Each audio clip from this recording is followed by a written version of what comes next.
300 फूट खोल दरीत पडूनही ती जिवंत होती। तिला हॉस्पिटलमध्ये नेण्यात आलं, मात्र उपचारादरम्यान तिचा दुर्दैवी अंत झाला।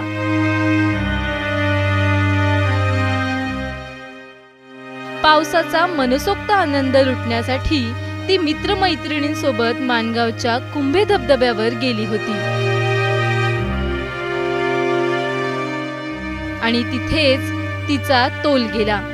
पुढे काय घडलं, ती रील स्टार कोण होती, तिचा मृत्यू नेमका कसा झाला, या व्हिडिओतून जाणून घेऊया।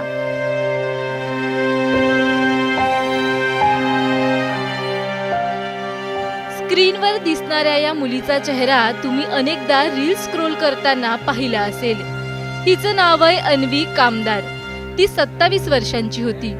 अन्वी डिजिटल क्रिएटर म्हणून ओळखली जायची, मात्र पेशानं ती सीए होती।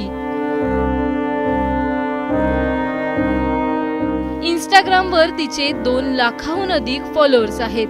द ग्लोकल जर्नल नावानं तिचं इंस्टाग्रामवर अकाउंट आहे। याच अकाउंटवरून ती ट्रॅव्हल आणि लाईफस्टाईल संदर्भात व्हिडिओ पोस्ट करायची। हळूहळू अन्वी नावारूपाला येत होती। देशात परदेशात फिरून वेगवेगळे व्हिडिओज ती आपल्या अकाउंटवरून पोस्ट करत होती।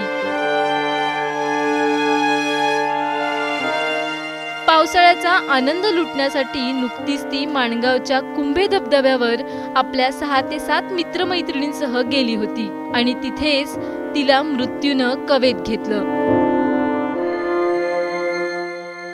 आपल्या मित्रमैत्रिणींसह अन्वी 16 जुलैला माणगावात गेली।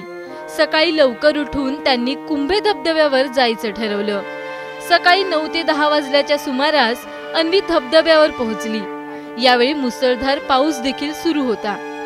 धबधब्या नजीकच्या एका कड्यावर अन्वी जाण्याचा प्रयत्न करत होती।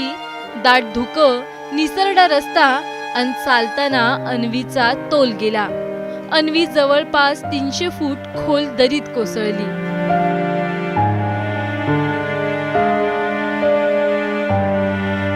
पुढे काय घडलं असेल हे कल्पना करण्याच्या पलीकडचे। एवढ्या खोल दरीत कोसळून अन्वी जिवंत असेल का, असा प्रश्न तिच्या सोबतच्या मित्रांना सतावत होता। सागर मूवमेंट आहे का? काही वेळातच अन्वीला वाचवण्यासाठी कोलाड रेस्क्यू टीम दाखल झाली।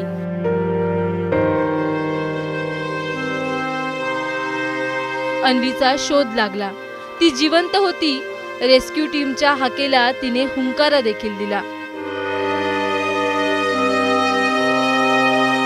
रेस्क्यू टीमनं जीवाची बाजी लावून अन्वीला वाचवण्यासाठी प्रयत्न केले।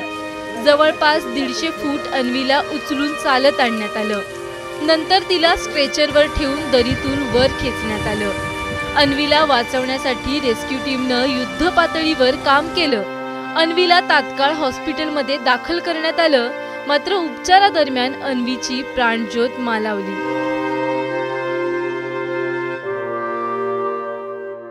सिस्कॅप, पोलार्डची टीम आणि दर्शनची, चिंतनची, महाडची टीम, या सगळ्या रेस्क्यू टीम्सला आम्ही इकडे कॉल केला। या सगळ्या रेस्क्यू टीम इकडे आल्या आणि अतिशय काहीही कुठलं आपल्याला काही दिसत नव्हतं सर, विजन नव्हतं। पाऊस पडत होता खूप सारा आणि खूप सारं धोकं होतं। अशा या सगळ्या परिस्थितीमध्ये सुद्धा या सगळ्या रेस्क्यू टीमच्या या सगळ्या यंगस्टरनी खूप चांगलं स्वतःचा जीव जोखीममध्ये टाकून या लोकांनी त्या मुलीला रेस्क्यू केलेला आहे। कॅज्युअलिटी जवळजवळ 300-350 फूट खाली आहे आणि इंज्युअर्ड आहे आणि जिवंत आहे। टेक्निकल बॅकअप लागेल, टेक्निकल रेस्क्यू टीमची गरज लागेल म्हटल्यावरती आम्ही लगेच महाडमधनं एक 7-8 जण पोरं गोळा झालो। आमचं इक्विपमेंट्स गेअर सगळे घेतले आणि निघालो। साधारण 2-2:30 वाजता इथं पोचल्यावरती बघितल्यावरती खाली रेस्क्यू टीम काम करत होती। काम करत असताना खाली एकदा रेकी करून आलो। खाली बघितल्यावरती थोडंसं आडवाटेवरती सगळं पायवाट होती, तिथनं कॅज्युअलिटीला वरती घेणं पॉसिबल नव्हतं। तर मग डिसिजन असा घेतला की डायरेक्ट आपण व्हर्टिकल पुल करून घेऊ वरती। त्यामुळे सेटअपचा जो अँकर आहे, पॉईंट आहे, तो आम्ही वेगळीकडे केला आणि पटापट त्यातनं असं झालं की जे रेस्क्यू आहे ते एकदम खूप फास्ट झालं। आणि मागील काही दिवसांपूर्वी भुशी डॅम परिसरात 5 जणांचा पाण्याच्या ओढ्यात मृत्यू झाला होता। कार चालवत रील्स करताना एका महिलेचा दरीत कोसळून मृत्यू झाला होता। प्रसिद्धीच्या झोतात राहण्यासाठी अनेक जण रील्स करतात, स्टंट करत जीवाची बाजी लावतात, पण रील्स करण्याच्या नादात अनेकांनी आपले जीव गमावलेत.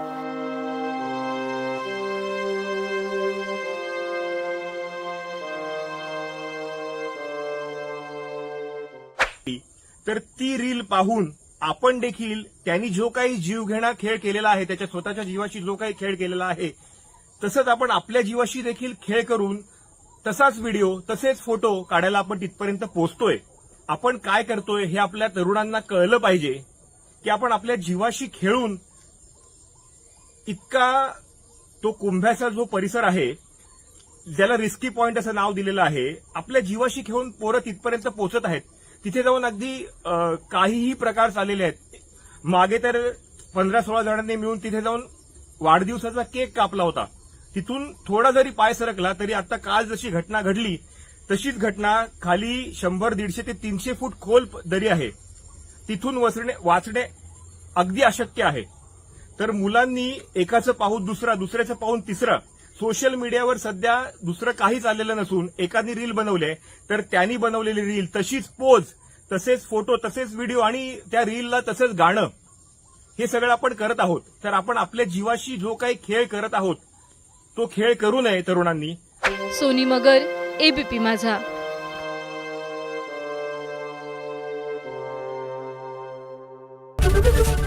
एबीपी माझा, उघडा डोळे बघा नीट.